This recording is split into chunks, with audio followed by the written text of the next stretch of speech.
All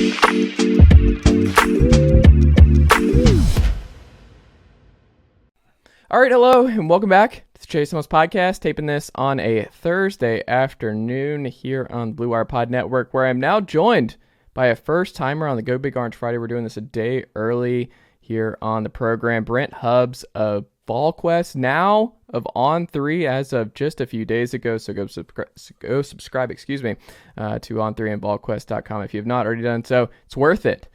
Good value deals right now on Volquest for joining up right now. But Brent, good afternoon, sir. How are you? I'm doing great. Thanks for having me on. Looking forward to visiting with you and get ready for a little Tennessee Pittsburgh coming up on Saturday. Absolutely. Are you going to be in the building for Rivalry Thursday tonight with Gibbs? I will be at Carson Newman this evening, yes. Don't even get me started on the debacle that is the Gibbs High School Stadium situation. That's a podcast all to its own. But yes, I will be making my way to Carson Newman tonight. So looking forward to that one up there. I learned with my media pass today for that game that it is in Carson Newman, Brent, that I did not realize that this game was in Carson Newman until they mentioned Carson Newman. I was like, why did he say Carson Newman press box? What is this? And then I looked it up and I'm like, oh, their stadium's not ready. And this game is at Carson Newman and not at Gibbs High School. And I'm over here in Fountain City. And I was like, that's a little bit more of a drive than I was anticipating this evening. So I don't know. Are they just bouncing around? Is it Carson Newman every home game? How does that work? We're bounced around. We had to play Webb at Webb. It was supposed to be a home game for us, and we had to go to Webb there. Central is providing their home field for us for our home games when they're not home. So we're going to play 2 games at Central. That'll be Gibbs home games. And then the last game of the season is against South Doyle, and it looks like it's probably going to be at South Doyle, and that's unfortunate because that might be for a playoff spot or playoff seeding. So the sad part about this one tonight is, as you know, in Fountain City and Gibbs, I mean, they're 10 minutes apart. Mm-hmm. So biggest gate of the year at Gibbs High School, most money to be made, homecoming, all your fundraisers and everything. This is a game that you had circled on the calendar as one of your money makers. And obviously it's a rivalry game between a bunch of kids who've known each other and have played against each other for a long time. So it's disappointing that you don't get to play it at home, but thanks to the good folks at Path Construction for their colossal failure in managing a project, and our friends at Knox County Schools for not overseeing it the way that most people would think you should oversee it. We're not going to play a home game this year. Our goal right now at Gibbs High School is we hope that it's ready in February for the soccer season, and that's not a given right now. That's insane because it started a long time ago. Last November. Last November. Like I said, I can do a whole podcast, Chase, but I'm not sure anybody wants to hear my soapbox on that one. Hey, man, we got a lot of East Tennessee listeners, so I'm sure that. So, folks, if you're thinking about going to Rivalry Thursday tonight at Gibbs High School, you might be the only one there because it's not there. It's at Carson. There's not going to be a place for you to sit. I can promise you there because it looks like a demolition site, and as it has for the last 10 and a half months. Goodness gracious. Well, Ryan Schumpert, also here, Rocky Top Insider. We were at the Oak Ridge game last Friday together. T. Higgins just made his way into the building, just very nonchalantly, just walked in. And I looked at Ryan as he got in the gate because you got to move in. And I was like, that's T. Higgins. Like, that's T. Higgins, right? Like, what? And Ryan was like, yeah, that's T. Higgins. And just watching a game on the field and hearing just a cornucopia of 7-year-olds screaming T over and over and over. Still raining in my head. It's still, for both of us, we're not going to get that out of our head anytime soon, but cool of T to come back and check out the Oak Ridge Clinton game, which is a really fun game. Came down to the wire. So that was a really, really fun game, but that is enough of the East Tennessee high school update on this podcast. But I want to start off Pitt this weekend. Ryan, we'll start with you. I flipped over the last week based on what we saw from Pitt against West Virginia, and I was going through like averaging 2 yards a carry, 38 carries for 50 something yards on the ground. That we know that without Mark Whipple, moving on to Nebraska and their kind of change and being under center significantly more over the weekend, that they're going to try and run the football a lot more. But it's also that West Virginia line wasn't very good, and they were still able to do a lot of stuff against this Pitt defense. And I I've kind of flipped where I'm far more nervous about Florida and being in the building for Neyland in week 4 than I am about going on the road Pitt. I feel pretty good. The 6.5 point where on the college football show we did yesterday, I took the points and Tennessee winning big because I am not certain that Pitt can come back from behind the way they could a year ago with Kenny Pickett and company. And if they get in a hole against this Tennessee first quarter, the best first quarter team in the country, people forget. I just don't see it going Pitt's way. Do you share that sentiment and that optimism going into Saturday? Yeah, I do in a lot of ways, and I think that's going to be one of my keys for the game. Have that piece tomorrow morning as I get on the road to Pittsburgh, and I think if Tennessee starts fast, like you said, like they've done so many times under Josh Heupel, this Pitt offense, I don't think is built to overcome that like they were a year ago. So I think that's really important. And you really look at that Pitt West Virginia game. It's the fact that Pitt struggled in areas you didn't expect them to struggle. Veteran offensive line, they don't run for 100 yards. I think Slovis got sacked four or five times. And then all Pat Narduzzi's defense pride themselves on stopping the run. And West Virginia was just gashing them in that third quarter. And really when it looked like they might go run away with that game and win by a touchdown or two. And I think West Virginia ended up running for maybe just under 200 yards. If either of those things happens on Saturday, Tennessee runs for 200 yards or holds Pittsburgh to under 100 yards rushing, I have a really hard time, seeing this game being, I won't say competitive, but not being one Tennessee doesn't win with some ease. What do you think, Brent? Yeah, I mean, I think Ryan's points are spot on, and I agree with you if you can get out of the gate. I mean, a year ago, Tennessee had a chance to really put the hurt on Pitt early in the first half. Missed opportunities. Joe Milton missed a couple of deep balls that would have been touchdowns.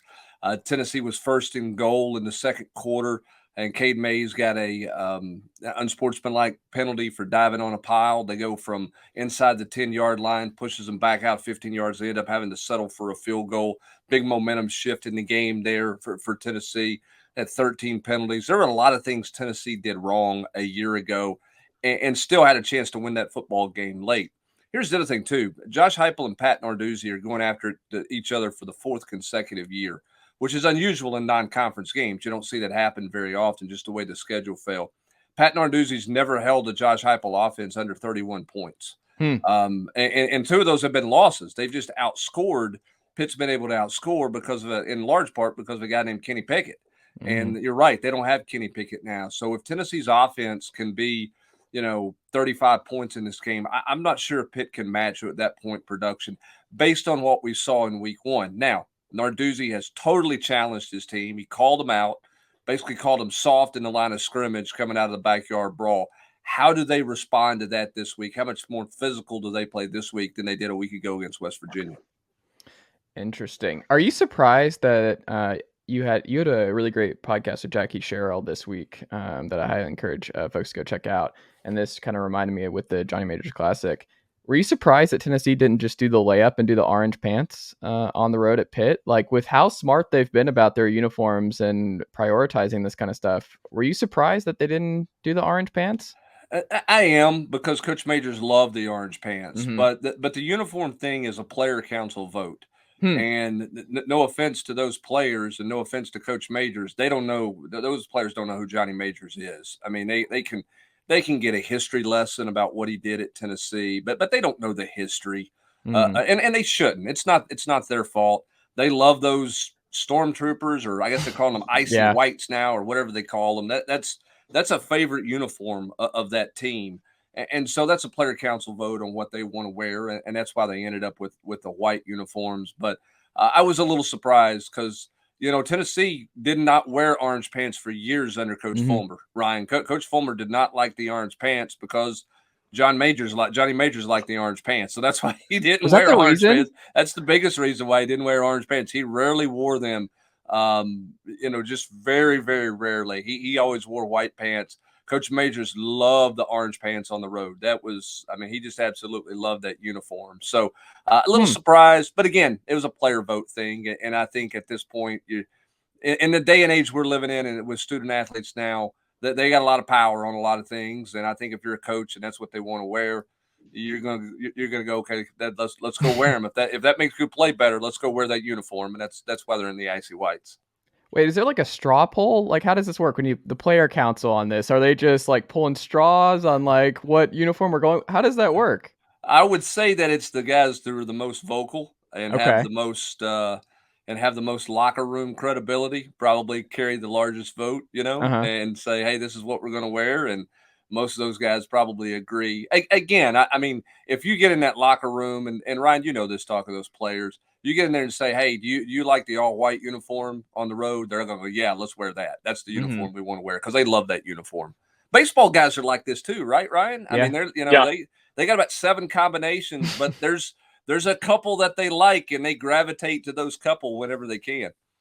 Yeah, we didn't see the pinstripes in baseball, maybe more than 2 or 3 games last year. They've kind of that one's gone down the list, and especially which with hurts the black me, because I love the pinstripe. I know, I love that too. uniform.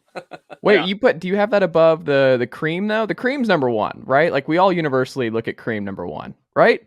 Cream's number 1, but I like the pinstripes more than the icy whites too. With baseball, with yeah, the I would agree with that. Script across the front, they like to wear those on the home series. I think Friday nights instead of kind of replace the pinstripes. So the pinstripes are gone. Like, we might not see them at all next year. I mean, they have the uniforms, but the players are just never going to vote to put them on. So many uniforms, and they don't. You play 4 games a week, and really only 3 games that really matter in the weekend, and they kind of have their set that they're going to go with at home and on the road, and the pinstripes are not in that mix. Man, I've kind of blocked out the Tuesday coverage of the Tennessee baseball season. The weirdest thing in college baseball is the Tuesday game. Like, we don't need it. Let's get rid of this. The Tuesday game, where I'm just sitting on my couch if I don't want to go to the game, and I'm just like, why am I taking notes on Tennessee Belmont on a Tuesday spring afternoon? Let me go do something else. What are we doing here?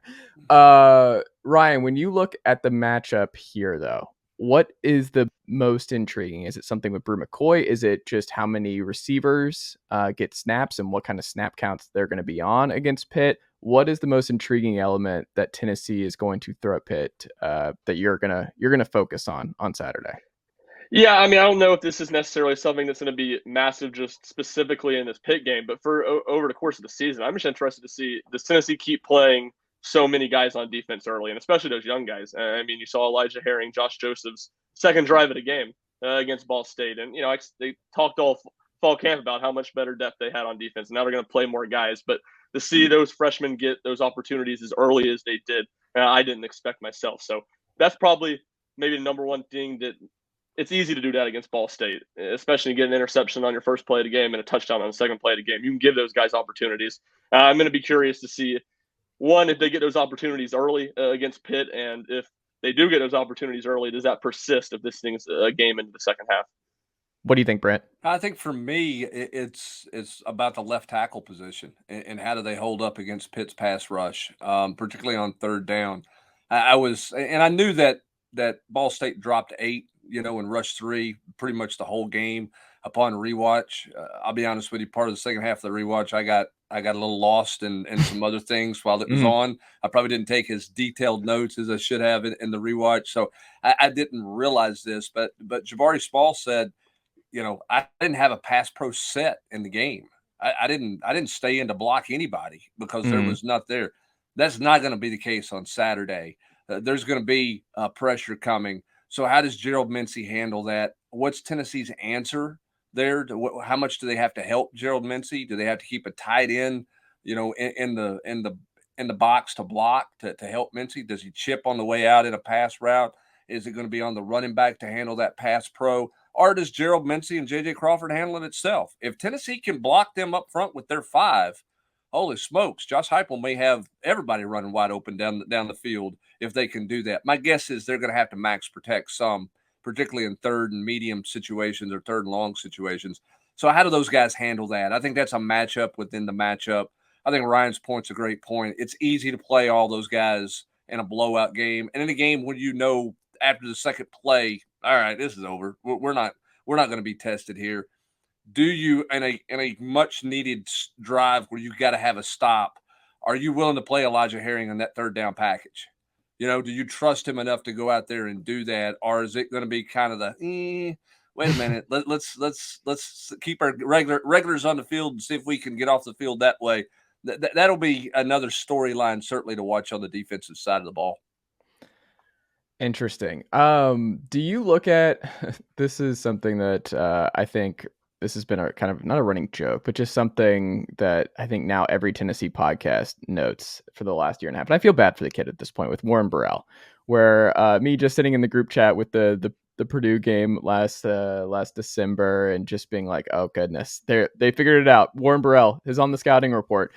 And it seems like every week, there is like a disconnect between how the coaches see Warren Burrell and how the fans and analysts see Warren Burrell. Like, when you look at this game, is this the one where we have to look at it and like maybe things change? Do you think the coaches really do believe that Warren Burrell is doing a good job, or are they trying to just hype him up and increase confidence? Because I know you guys talked about that this week. It's kind of a confidence thing, Warren Burrell. And if you watch the way Kamal Hadden plays corner versus the way Warren Burrell plays corner, it's night and day. And Kamal, hopefully we get more snaps this week than the 16 that we saw last week. I guess that's an injury thing.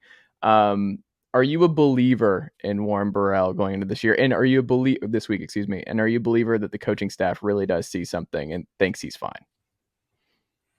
I think the staff does believe in him. I mean, listen, you got a lot of money on the line, right? I mean, you're paid to win football games. You're not paid to win to play seniors. Okay, you're not getting paid to play somebody who's got the most experience. You're paid to play your most talented guys. So we live in, I mean, if they're playing a guy and there's more talented guys sitting on the sidelines who are capable of playing, then you got a whole different topic and a whole different issue there. So I do think they believe in Warren Burrell.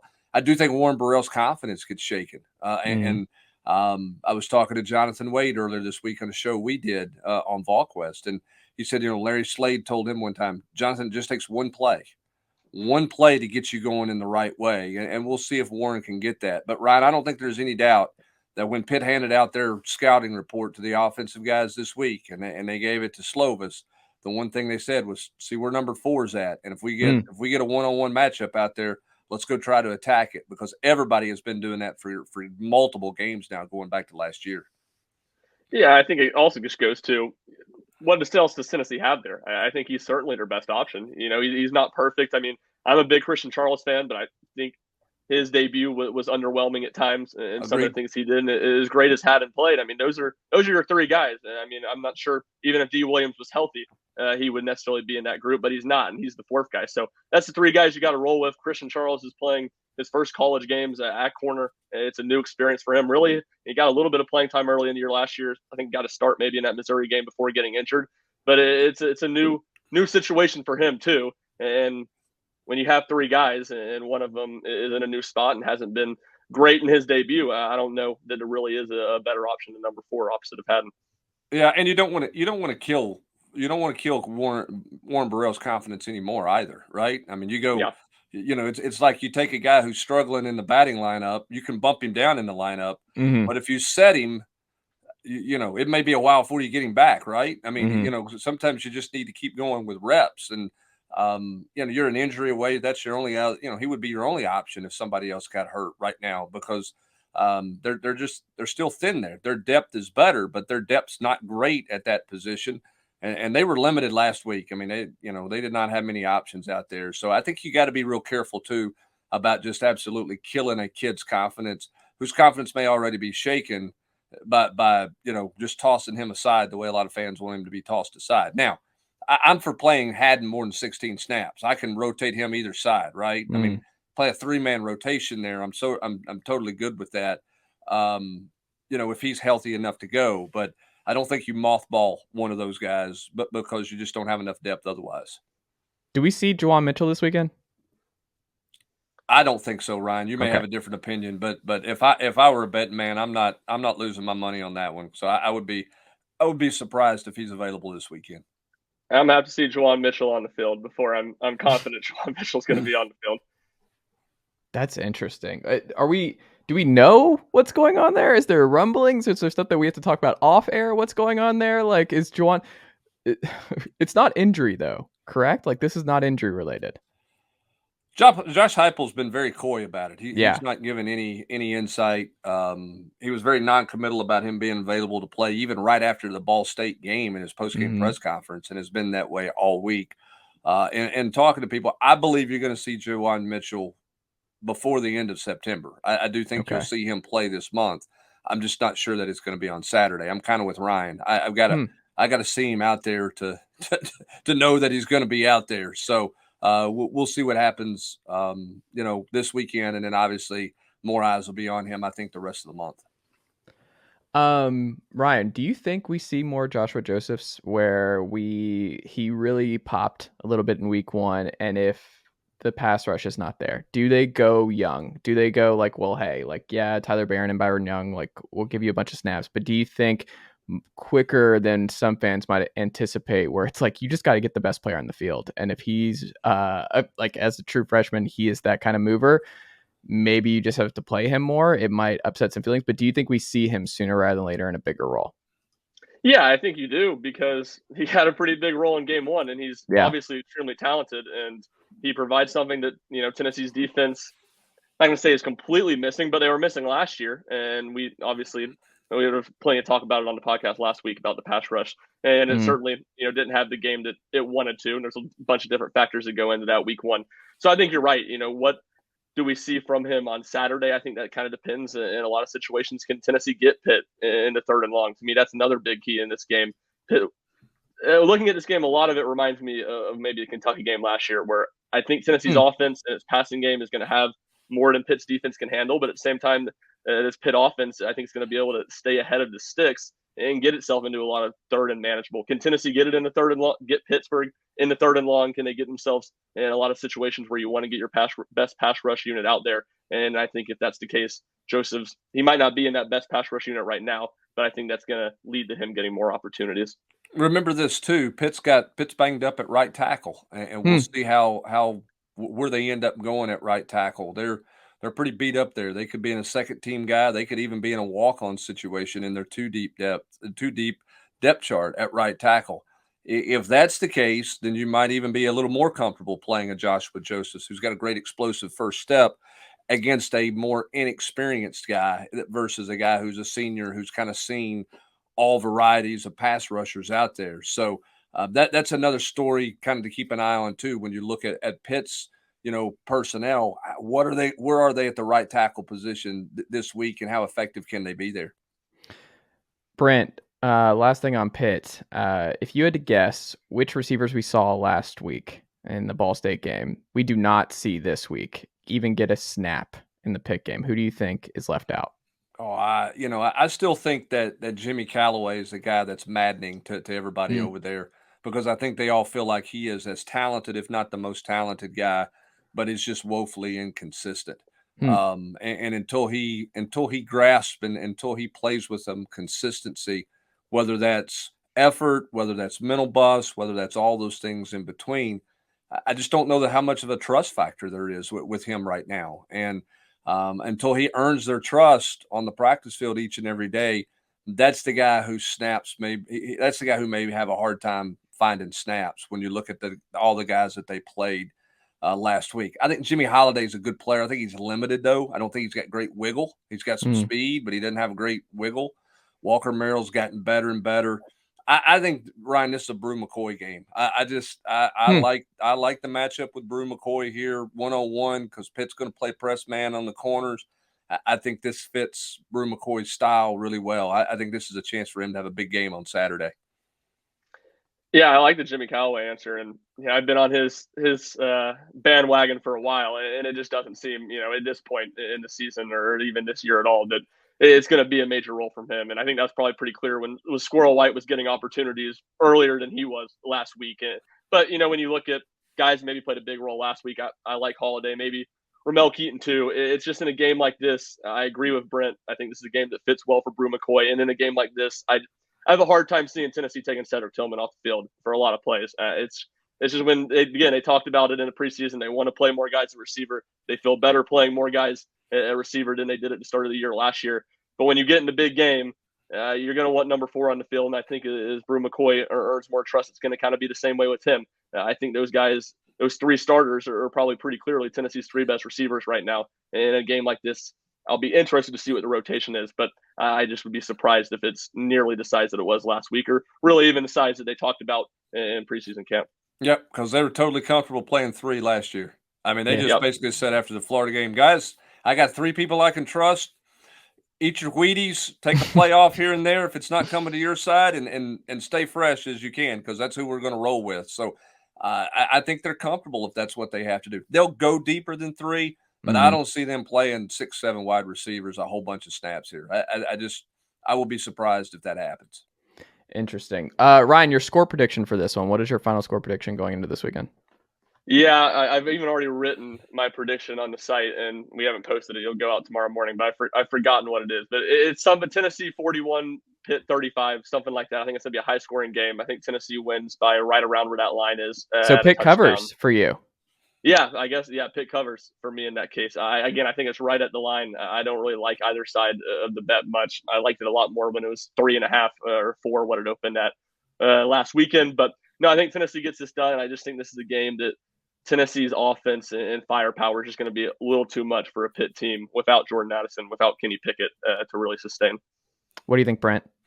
Well, we'll roll ours out on Friday as well with the pick, but I like Tennessee's positioning here. I think this game's in the 30s.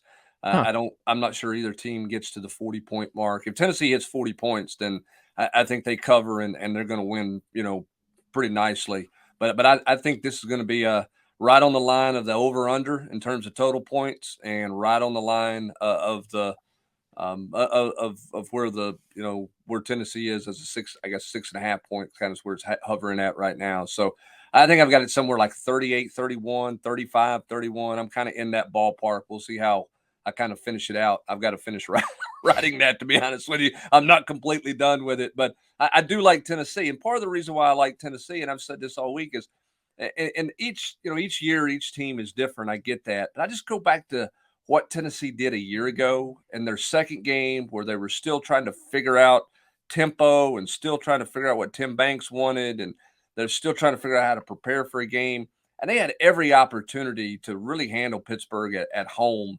And they didn't get it done. And that was the Pittsburgh team that won the conference championship. And but there were so many self-inflicted wounds from Tennessee a year ago prevented them from winning it. I just don't think Tennessee will play that dirty a football this year. I think it'll be a cleaner game. And I think if it is a cleaner game, I like where Tennessee's at right now in this matchup. I'm at the point where I think, I have 45-24 Tennessee. People are very scared. People are scared of just saying Tennessee's going to blow out some good teams, and Tennessee was the only Power 5 school in the top 10 in scoring offense last year not to win 10 games. That was it. Like every other Power 5 school that won 10 games, were in the top 10, won 10 games. Tennessee is going to be in the top 10 again in scoring offense. If that is the case, can lightning strike twice and this team not win 10 games and just break that mold because of just where they're at defensively? I think people just have to kind of embrace it. Tennessee fans, you're not going to get hurt right now. If the hurt comes, it's Florida. Week 4. Let's wait for Florida and the Smoky Grays and what that looks like. It's not Pitt, and they should have beat this Pitt team last year. I think this Pitt team's worse. It's not going to be that close. I really think this is a 17-0, 17-7 after the first quarter, Tennessee, and Pitt gets antsy. Some mistakes are made by Keaton Slovis, who I'm not a believer in whatsoever. He is not Kenny Pickett. He's not going in the first round of the NFL draft next year. I saw a lot of Keaton Slovis at USC. It's just not going to happen. Pitt's going to get blown out in this game. Embrace it. Pat Narduzzi, when you're turning your back on fun offense and you spend a whole offseason throwing your ex-OC under the bus for getting you 10 wins and being in that top 10 in offense, throwing them under the bus and just going the opposite way and pivoting in the current era of college football. No, none of that speaks to just a successful season for me. I think this is crazy that we don't talk about this more, is that he's pivoting backwards and he's like, I'd rather lose doing what I want to do and making that team hurt. I want the post-game presser look, man, we got blown out, but I will take this kind of loss against Tennessee versus the crap that we had to do to beat Tennessee last year every day of the week. I need Pat Narduzzi to say that. I'd rather lose my way than win that with the way we won last year. That's where I just feel this is going. That's my take.